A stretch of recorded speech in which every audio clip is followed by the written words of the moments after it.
Imagine this. You wake up one morning and discover a stranger living in your face. The voice in your head calm familiar reaches for phrases you would swear are yours. But when you look in the mirror, you see a mask shaped by applause and avoidance, not by the life you secretly wanted. The coffee tastes the same, the commute is the same, yet an old hollow opens beneath your ribs, a cold question that will not be dismissed. Who are you when no one is watching? It feels like a betrayal because you have been told a simple, comforting story. You are the sum of your choices, the author of your fate. But here is the paradox Jung invites you to hold: the person you present to the world. Your persona is a crafted costume designed to fit social climates, to win love, to dodge punishment. That mask is useful, even necessary. Yet it is precisely the instrument of your deception. The self that seems most real might be the most fabricated. How can authenticity coexist with survival strategies stitched from other people's expectations? You can sense the emotional gravity. A life lived in imitation is a life punctured by fatigue, by small, persistent griefs you cannot name. There is a moral sting to guilt, not for an action you can point to, but for years spent performing. You feel like an actor who has forgotten the script was ever temporary. There is an ache when the applause dies and the lights go down. It is the ache of the shadow, the Jungian twin you have disowned. The shadow gathers everything you have refused, the undesirable impulses, the forbidden desires, the shameful failures, and waits in the darkness with patient insistence. Is it possible that what you call you is a compromise between hope and fear? That much of your life has been negotiated by complex as autonomous clusters of emotion and association that erupt like old machinery at the sound of a trigger? Have you ever been suddenly overwhelmed by anger when a single word is said, or drawn inexplicably to someone who seems to pull the strings of a childhood wound? Those are complexes, Jung taught, not mere moods, but semi-independent actors in your psychic theater. They are proof that the conscious I is not the absolute director we assume. Consider the collective unconscious and invisible architecture beneath personal memory, populated by archetypes older than your language. These are not metaphors. They are predispositions, deep patterns that shape how you react, whom you love, what story you choose to live. The hero, the mother, the trickster. They are scripts handed down, and you have internalized roles long before you had reasoned choices. No wonder you feel both particular and eerily familiar. You are an individual expression of timeless patterns. If your identity is threaded through a fabric you did not weave, how much of yourself is authentically yours? Feel the contradiction in your chest. You crave wholeness, the Jungian ideal of individuation, integrating light and dark into a single, conscious life, while fearing the collapse that this integration promises. To meet the shadow is to risk moral disintegration. To ignore it is to live diminished. You are invited to become more yourself by acknowledging that you have always been divided. Would you choose the safety of halves or the terror and thrill of becoming whole? Rhetorical questions keep returning like tides because the answers are not tidy. What would happen if you stopped performing to others and started responding to the subterranean voice you habitually silence? What costs would you pay if you admitted envy, lust, cruelty, or cowardice if you let these unpleasant parts enter the light? Could that admission be the first honest act of your life? Or would it unmake you? And if the archetypes are at play, whose story are you acting out? The one you chose, your parents chose, or one that chose you before you could choose anything at all? There is an urgency here that is not merely intellectual. The more you resist, the more your psyche presses. Dreams intensify, accidents happen, relationships fracture, symptoms manifest because the unconscious seeks balance. Jung puts it bluntly, the unconscious will take action if you will not. Do you want the imposition to come as painful disruption, or as a conscious descent you steer yourself? You are standing at a threshold between an appeasing, socially acceptable identity, and a deeper, more dangerous truth. Something in you knows the difference.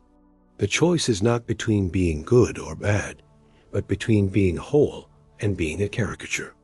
If you are ready to follow that uneasy knowing, there is a map, Jung's map, and a method for navigating the terrain of persona, shadow, complexes, and archetypes. But before you can use the map, you must first admit you are lost. In the next part, we will begin sketching that map. Signs you are mistaken about who you are, how to recognize the masks and the subterranean actors, and the first counterintuitive steps toward meeting the parts of you you have refused. You begin to see the hidden architecture of the problem, not as a single malfunction, but as a layered conspiracy. Psychology and philosophy conspire with culture to produce a false center you mistake for yourself. Jung gave you the vocabulary, persona, shadow, complexes, collective unconscious, but those words point to a mechanical truth. Your conscious identity is shaped by forces that are not conscious. How did that happen? Why does the self you meet in the mirror answer to scripts written elsewhere? Start with the personal, repression and compensation. From infancy, you learn what gets affection and what gets rebuke. You are taught to smile, to be modest, to swallow a yelp of anger and call it politeness. Those moments of repression do not vanish. They collect like debris in the basement of your psyche. Jung would tell you they organize themselves into complexes, emotionally charged knots that act out when triggered. They are not theatrical props you control, but live cohabitants that push and shove your attention, skew your choices, and make you think you decided when, in fact, you were compelled. Then look deeper. Beneath the personal lies the collective. Imagine an invisible loom weaving you into archetypal patterns. Mother, hero, victim, trickster, older than your vocabulary, older than your family. These archetypes are not moral indictments. They are predispositions that shape desires and fears. Nietzsche's diagnosis threads through this. We inherit drives and valuations that masquerade as our reason. He asked who creates values, and the terrifying answer is, not you, not entirely. Schopenhauer would add another layer, the will, a blind, ceaseless force that underpins desire and suffering, so that even your choices may be expressions of a deeper, irrational compulsion. Society amplifies and codifies these psychic tendencies. Schools teach conformity, workplaces reward mimicry, markets monetize identity. Aldous Huxley imagined a world in which conditioning smooths the edges of individuality into predictable shapes. His prophetic vision is less fiction than metaphor for modern advertising and algorithmic design. Social media, with its economies of likes and curated selves, becomes an accelerant. The persona is not only worn, but optimized and monetized. You perform, you receive reinforcement, you harden into that rewarded version of yourself. What began as a protective mask calcifies into identity. Philosophically, Sartre gives you the moral frame, bad faith. You can play the role of the free chooser while secretly hiding behind duties, labels, and inherited scripts. To live in bad faith is to lie to yourself about the ground of your freedom. It is to treat the persona as essence. You are both actor and audience in this deception. Viktor Frankl, facing the abyss of Auschwitz, countered with meaning. Even amid overpowering structures, human beings can find a stance. But Frankl's lesson implies the painful recognition that meaning is not magically present. It must be wrested, and it often comes only after the comfortable illusions dissolve. Psychologically, this hidden force operates through familiar mechanisms: projection, splitting, identification. You project disowned parts onto others, turning private conflict into public enemy. You split experience into good and bad, loving the persona and hating the shadow. You identify with roles because identification simplifies a messy interior into a tidy narrative. Each mechanism is a survival strategy that over years becomes habit. Habits harden into identity. Consider how this shows up in lived life. Suddenly, you realize you are angrier than you used to be, inexplicably drawn to destructiveness, or paralyzed by choices you once made with ease. Relationships collapse because you are not relating to people. You are rehearsing scenes. Work feels hollow because the labor is performed for applause or status, not for the pulse of real engagement. You may chase success and still feel a quiet, gnawing absence, because success validated a mask, not a soul. Dreams become vivid with grotesque figures. Synchronicities jar you. Psychosomatic symptoms announce negotiations you refuse to enter. The unconscious does not negotiate in the light tones. It uses symptoms, accidents, and compulsions as loud language. There is a social consequence too. When masses live from constructed personas, politics becomes image theater. Charisma replaces substance, and demagogues manipulate archetypes father, savior, avenging hero, while the public projects its shadow onto scapegoats. Nietzsche warned about herd morality and its flattened values. Jung observed how collective complexes could erupt as mass hysteria. The loss of authentic selves does not merely impoverish private life, it erodes civic capacities, making societies easier to steer and harder to enrich. The paradox tightens. The more you try to fit in, the less you can know your own depths. The deeper you try to hide, the louder the concealed parts become. You seek stability in a fixed identity and find only brittleness. You protect yourself from shame and wind up controlled by it. The pain is not moralistic judgment. It is the natural friction of a psyche seeking homeostasis. Jung insisted that the only way out is through consciousness must widen to receive what it has expelled. But that widening requires courage because it threatens the coherence you have invested in for years. Ask yourself, do you want the unconscious to surprise you with breakdowns, or do you want to accompany its emergence? Will you allow the shadow to drag you into crisis, or will you open the dim cellar on your own terms? Nietzsche would say you must become who you are by confronting uncomfortable truths, while Frankl would remind you that meaning can be found even in the confronting.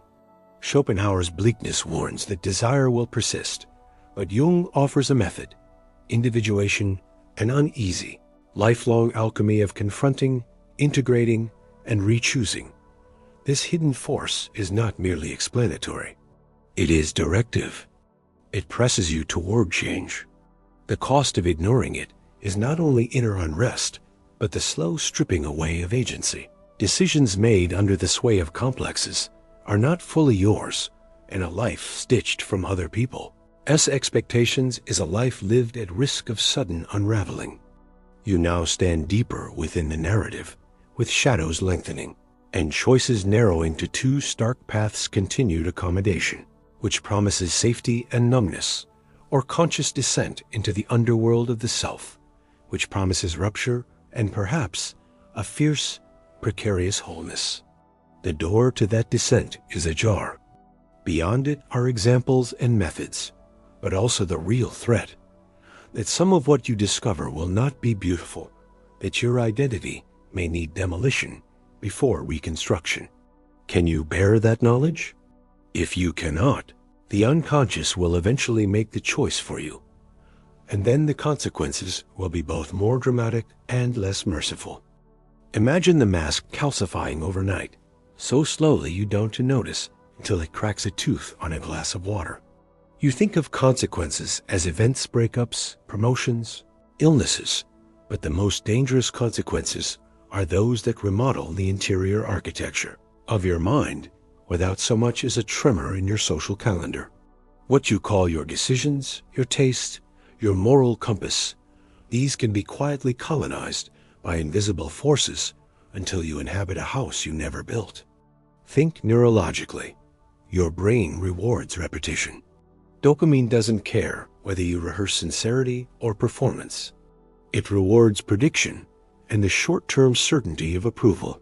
Each time you conform to a script, smile instead of speak, nod instead of confess, the neural pathways that support that role strengthen. Neuroplasticity makes practice into habit and habit into identity. Meanwhile, The limbic system, older and louder than your prefrontal promises, keeps the thermostat set for emotional survival. Complexes are not mere metaphors. They are circuits of feeling and association that light up long before reason has a word. The faster you seek rewards from the outside, the more your reward circuitry binds you to the persona that produced them. Who is changing whom? Cognitive biases translate those quiet neurological shifts into a self-sustaining narrative. Confirmation bias helps you collect evidence that you are authentic when you are merely skilled at performing a specific role. The availability bias makes the applause you remember feel like proof rather than illusion. Self-serving bias rewrites your motives, turning social mimicry into moral intention. The fundamental attribution error has you attribute others' behaviors to character while forgiving your own scripted acts as necessity.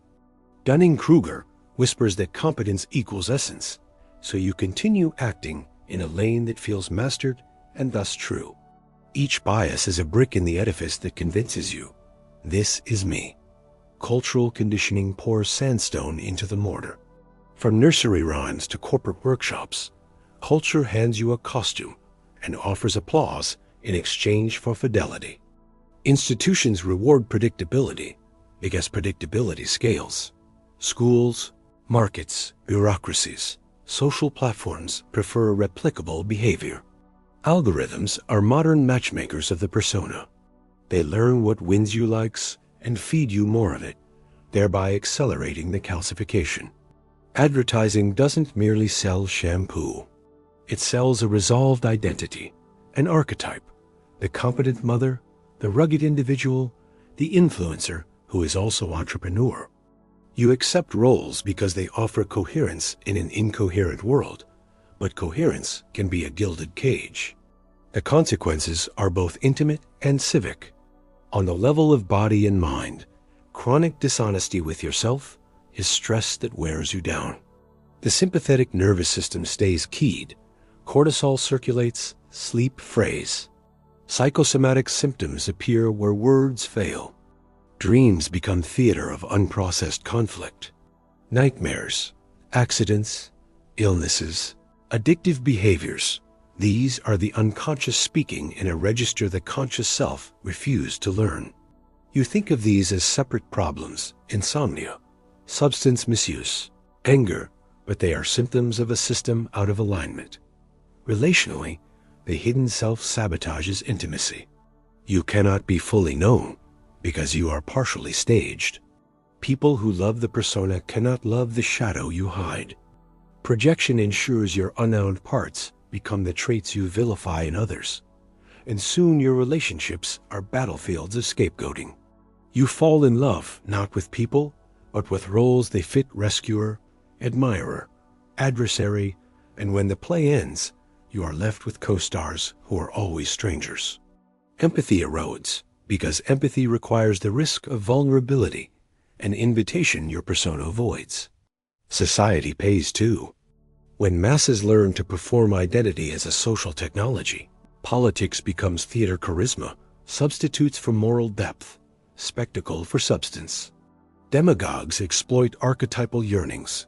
The father, the savior, and collective complexes ignite. Projection scales into scapegoating.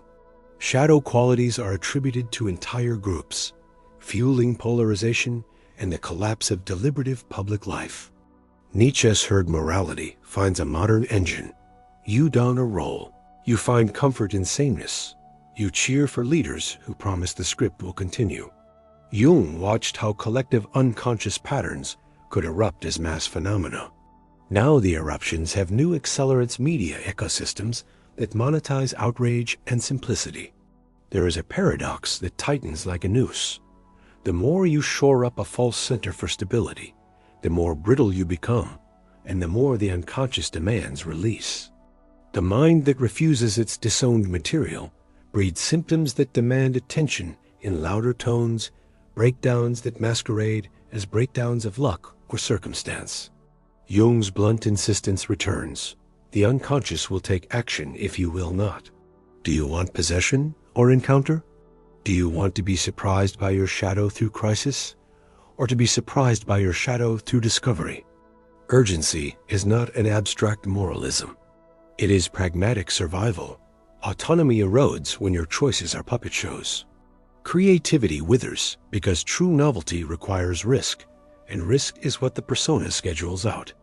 Agency becomes a theatrical illusion, your life directed by scripts optimized for reward, not by the spontaneous logic of your deeper longing. The cost of continued accommodation is not merely regret. It is the slow forfeiture of authorship.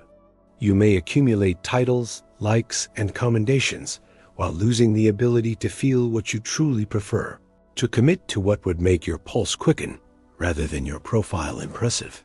And yet another paradox. The very defenses that have kept you functional conformity, disowning, projection, are also the engines that one day will force transformation. The system is directive. It nudges you toward a confrontation with the parts you have exiled. Jung called this individuation, not a tidy achievement, but an ongoing ordeal by which consciousness gradually extends its borders to include what was once unconscious. That process is not gentle. It is a slow unmaking and remaking, a demolition that risks panic and shame before it clears space for reconstruction.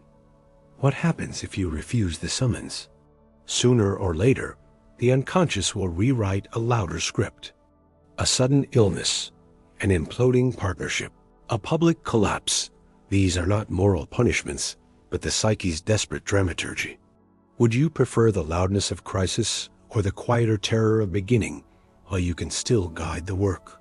There is still a choice between being acted upon and acting, between having your depths excavated by external catastrophes and excavating them yourself with intention and witness. The door to that excavation yawns. You can already feel the draft. Behind it lives the shadow, the archaic images, the complexes that choreograph your reactions. Beyond lies the possibility of individuation, the precarious, luminous integration Jung promised. But to proceed, you must acknowledge the unseen consequences, that much of what you defend as you was assembled for other purposes, that the cost of clinging is not merely private unease, but the erosion of freedom itself. Can you bear that truth? If you cannot, the unconscious will bear it for you, and it is less forgiving than you imagine. You have been offered two roads, one paved with consensus and applause, the other a rough path into a dark, humming forest. The radical shift Jung demands is this: stop treating the conscious I as the summit and begin treating identity as a dialogue, a living field in which forces speak and negotiate. What if your task is not to find a fixed self, but to become the steward of a restless interior? What if mastery means learning to listen, translate, and bargain with the hidden actor's persona, shadow, complexes, archetypes until they stop hijacking the stage and start joining the cast you choose? This is counterintuitive. To claim control, you first admit you're not in control. The admission is not defeat. It is an opening. Imagine ceasing to wage war on the parts of you that feel unacceptable and instead inviting them to a table. You do not indulge them. You negotiate. You do not let the shadow rule. You integrate its energy into ethically chosen aims. Jung called this individuation. Not a heroic conquest, but a disciplined, risky conversation with your depths. Start with one practical inversion. Instead of polishing your persona for approval, train your attention to notice who it protects against. Where do you censor yourself to keep peace? Where does compliance buy you intimacy that rings hollow? Each small refusal saying no to a meeting that drains you, declining the applause that demands you perform resets a circuit in your nervous system. You are not simply rejecting others. You are rehearsing a different relationship to yourself. This is political as well as personal. Every no dismantles a brick of cultural scaffolding that shaped you. Use active imagination as your first radical tool. Do not dismiss fantasies as childish. Jung taught that images are the language of the unconscious. Sit with a dream figure or a recurring emotional image and speak to it, not as metaphor, but as interlocutor. Ask it why it appears, what it wants, what bargain it seeks. Write the exchange as if transcribing a foreign language. Over time, complexes lose their veto power when you give them a voice and a role. You will be astonished how much agency returns when the storm inside has an address and a schedule.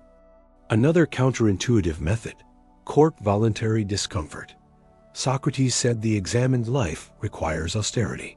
Gandhi made truth a practice, imposing limits so inner resources could be revealed. Voluntary constraints: fasting from social feeds. A week of unphrased answers, refusing certain compliments, strip the persona of its props. Paradoxically, restraint expands freedom. When external reinforcement is removed, you learn whether desires come from your depth or from a marketplace of approval. Discipline here is not moralism. It is laboratory work. Look to those who rebelled before you, not as idols, but as maps. Jung himself broke with Freud, risking reputation to follow inner conviction about psyche's deeper architecture. Nietzsche burned against the received values until he could speak in a new tongue. Become who you are. Gandhi converted inner sovereignty into public action through small, principled experiments. Socrates transformed the city by asking relentless questions that made citizens encounter contradiction. These were not tidy victories. They were sequences of small, principled ruptures that shifted identity over time.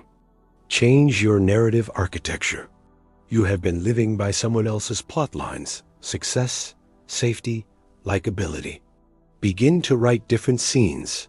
Commit to a creative project with no audience. Cultivate an opinion in private and refine it before you publish. Take a job by curiosity rather than resume logic. Each new scene tests a new part of you.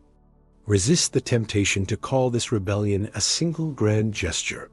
It is a choreography of tiny reframes that, compounded, reroute attention from external validation to internal coherence. Reclaim language. Notice the verbs you use about yourself. I am stressed collapses agency. I am being driven by anger returns authorship. Replace identity as label with identity as process.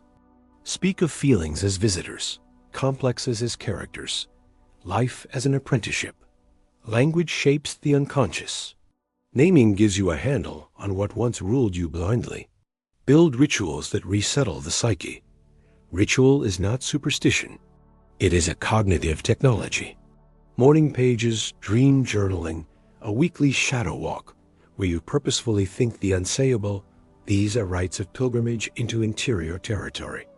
Rituals provide structure so the unconscious can show itself without literal crisis. Make symbols. A stone to hold when you must speak truth. A small black notebook for unflattering thoughts. Symbols translate the archetypal into action. Create alliances. You do not have to solo this descent. Wise companions, therapists versed in Jungian practice, friends willing to hold you without applauding every mask, are mirrors that reflect more than your crafted face. Be strategic. Select people who will name discrepancies between your performance and your pulse, who will challenge politely and witness without weaponizing your confession. There will be sabotage. Expect relapse, old complexes insisting on familiar scripts, moments where the persona claws back like a protective animal. This is not failure. It is the system reasserting homeostasis. Meet it with method, a new refusal, a new question, a new image dialogue. The work is iterative. You are not demolishing yourself. You are remodeling with a new architect at the helm consciousness. Finally, claim the paradox as an engine, not a terror. Vulnerability is not weakness, but leverage. Admitting you do not know, that you are divided, places you at the frontier where invention happens. The most dangerous thing you can do is keep pretending that the house you live in is wholly yours. The most revolutionary thing you can do is open the floorboards and begin to talk to what lives beneath. Feel the power of that choice. It is not flashy. It is sovereign. To choose self-examination, to deploy discipline and imagination, to negotiate with your shadow and reclaim narrative authorship. This is rebellion with stakes. It will look small at first. Fewer reflexive apologies, briefer acquiescences, more nights spent asking images what they mean. But the cumulative effect is seismic. A life that answers to its own pulse rather than an audience as applause. That is agency. That is freedom. That is the beginning of a you who is not merely a mask, but a living composition, co-authored with the unconscious, fierce and newly whole. Imagine the last thing you ever believed about yourself, dissolving like salt in a tide you did not know was rising. You have been learning that masks are real, that complexes run like subterranean machinery, that archetypes steer you before reason takes a breath. But there is a final twist Jung offers that is less a doctrine than an existential incision. The you have been defending is not a thing to be found, but a process to be tended. The ultimate truth is not merely that you are not who you think you are. It is that the very idea of a single sovereign I is a useful fiction. What if identity is not an object, but a verb? Ask yourself, if the conscious ego is a narrow lighthouse on a broad, storm-tossed sea, who commands the ship when the light fails? Jung names that vastness the self and organizing principle that is not you in your everyday sense, but the larger psyche that contains persona and shadow, the personal and the archetypal. The self is not a goal to possess. It is a dynamism that invites you into relation. This is the radical reversal. You are not the summit of your spirit, but the threshold through which an older intelligence expresses itself. Freedom, then, is not self-assertion, but stewardship. This realization reconfigures everything. Your failures are not merely moral stains, but signals. Your attractions are not whimsical, but archetypal summons. Your repeating pain is not proof of personal defect, but of neglected conversation. If your life has been a play, you have been cast in roles pre-written by family, culture, and evolutionary imperative. Individuation, the alchemical project Jung names, is not a promise of becoming unique in the way the culture markets uniqueness. It is the slow learning to listen to what the psyche already knows and to answer with ethical imagination. The paradox is dizzying. Authenticity demands that you cultivate a relationship with forces that precede your biography. Do you recoil because this feels like loss of control? Good. That recoil is the psyche's alarm, and it tells you where the integration must begin. To steward the self, you must relinquish the illusion that identity is a trophy you assemble from achievements and likes. You must trade the seductive narrative of autonomous authorship for the humbler craft of translation, translating dreams into policy for your life, translating impulses into projects, translating the shadow's energy into forms that serve rather than sabotage. Translation is a skill. It requires discipline, curiosity, and a vocabulary for images. Jung offers the tools active imagination, dream work, symbol, but the work is not technical. It is sacramental. You are apprenticed to your depths. Consider the moral geography of that apprenticeship. If identity is dialogue, responsibility shifts. You are responsible not only for what you do, but for what you notice. Small attentions become ethical acts. Naming envy before you project it, owning desire before you displace it, listening to a dream before you act out its drama.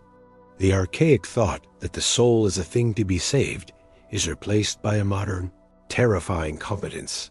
The soul must be engaged, answered, negotiated with. What would your life be if you measured success by how well you hold opposites ambition and humility, tenderness and firmness, loyalty and curiosity, rather than by external tallies? The shift affects time as well. The persona lives on timelines of progress and approval. Individuation works in a different temporality, the slow time of images, of seasonal psychic seasons, of crisis as compost for growth. You will not arrive at wholeness like a destination. You will circle, falter, return, and sometimes break in order to be refashioned. This cyclic, iterative reality is less comforting but more truthful. It refuses tidy narratives. Salvation is not a single event, but a sustained fidelity to inner work. There is a political ramification too. If many live as curated masks, societies become brittle theaters of projection. Jung warned that unintegrated collective shadows erupt as scapegoating and mass hysteria. When you choose individuation, you do more than heal yourself. You make public life less susceptible to demagogues who traffic in projected fears. The private labor of integration becomes a civic gift. A citizen less given to reactivity and more able to hold complexity is a quiet antidote to polarization. You can already feel the itch of this work dreams thickening, desires interrupting routines, attraction and disgust both pointing like a compass. Do you respond defensively, smoothing the edges of your life back into predictable shapes? Or do you let those interruptions be invitations? The most courageous answer is to receive them as summons. Courage here is not bravado. It is the slow, stubborn willingness to be known by what you fear. It is saying to the shadow, "Show me what you are trying to save," and listening even when what you hear hurts. Practicality must be married to poetry. Keep a dream journal. Learn the grammar of your images. Name the recurring complexes and map their triggers. Practice small ritual refusals of performance. Say no where you used to say yes. Sit in silence where you would have filled the room with charm. Find witnesses who will hold you without flattery. Read Jung not as mystic scripture, but as clinical map-making for your inner terrain. The work is both ordinary and uncanny. Brush your teeth, and 3 hours later, have a conversation that unravels a family script. The small acts are conveyors for the great change. And finally, a warning. This path is not guaranteed to make you likable. As the mask falls, friends will leave. Power structures will recoil. Old comforts will desert you. That is the cost of translation. Ask yourself which you prefer. A life gilded by approval but hollow, or a life that sometimes burns you clean? The paradox again. Losing certain roles will free energies you didn't know you had. The price of authorship is austerity and solitude sometimes, but also the possibility of living in line with a pulsing interior truth. Picture the cinematic final scene. You alone at dusk, a pale light slicing the floorboards where the mask once lay. You kneel not to mend what was broken, but to listen to the echo of the shadow, to the whisper of an archetype, to the patient voice of the self that has been waiting for you to stop pretending you are whole. The wind moves through the room as if turning pages. You breathe and say yes to a conversation that will never end, but will make you more alive than any applause ever did. Will you stay comfortable and be acted upon, or will you open the floorboards and begin to learn the language beneath your feet? The choice is at once merciless and merciful. Choose to answer. Choose to steward. Choose to become the person who can hold the terrible, luminous truth. You are not who you think you are, and that, when rightly received, is the beginning of a life you can finally live.